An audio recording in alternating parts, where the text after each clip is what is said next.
सिर्फ मैं इसके अंदर से यूं करके गुठली निकालती हूँ, ठीक है। गुठली निकालने के बाद या सीड निकालने के बाद हम एज इट इज ऐसे बेबी को ये दे सकते हैं। कौन सी एज से, आइए सुनते हैं। ये 2 तरह की खजूरें हैं। आप अपने बेबी को कौन सा देती हैं? ये है नरम खजूर, जिसे हम ईरानी भी कहते हैं, और ये होती है थोड़ी सख्त, जो छुआरे से थोड़ी थोड़ी रिजेंबल कर रही होती है।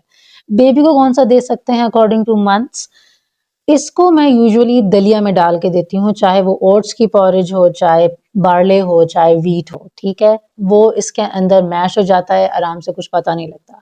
मैं ग्राइंड नहीं करती। दूसरी जो हमारे पास ये वाली खजूर है, ये मैं अपने बच्चों को ऐसे ही खाने को दे देती हूँ। सिर्फ मैं इसके अंदर से यूं करके गुठली निकालती हूँ, ठीक है। गुठली निकालने के बाद या सीड निकालने के बाद हम एज इट इज ऐसे बेबी को ये दे सकते हैं। बात करूं मैं 6 मंथ्स की, तो आपने इसको हाफ आवर के लिए सोक कर देना है पानी के अंदर। ये जितना भी इसका ये छिलका होता है, ये सब निकल जाता है, ठीक है।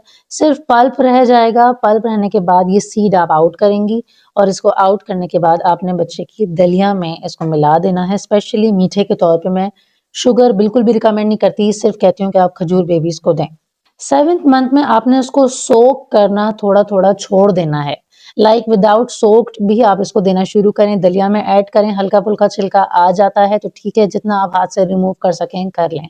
बेसिकली ये फाइबर है, ठीक है। हमने मैक्सिमम बच्चों को इसका एक्सपोजर कराना है। 8th मंथ के अंदर आपने बेबी को इसका पल्प, खाली जो ये होता है ना गूदा, ये वाला पोर्शन, सिर्फ ये उसको दिया करें ऐसे ही, ठीक है। उसकी प्लेट में रखा करें। एक तो बात ये, इसको छिलके के साथ आपने बनाना है उसकी पॉरेज को लाजमी सुबह के टाइम में, कोई भी ऐसी चीज जिसमें आप खजूर का इस्तेमाल करें मीठे के तौर पे। 10th मंथ के बेबी को आपने छिलके समेत पूरा का पूरा ऐसे ही बेबी को देना होता है। सही, ये चीज इतनी इंपॉर्टेंस रखती है कि आपकी ट्रेनिंग पर डिपेंड करता है कि आपने बच्चे को कितना ज्यादा एक्सपोज कर लिया है सॉलिड्स के साथ। 11th एंड 12th मंथ के बेबी को आपने छिलके के समेत ऐसे ही 2 से 3 खजूरें रोजाना ब्रेकफास्ट में या किसी भी टाइम में आपको जो फीजिबल लगे आप ये दे सकती हैं एज इट इज।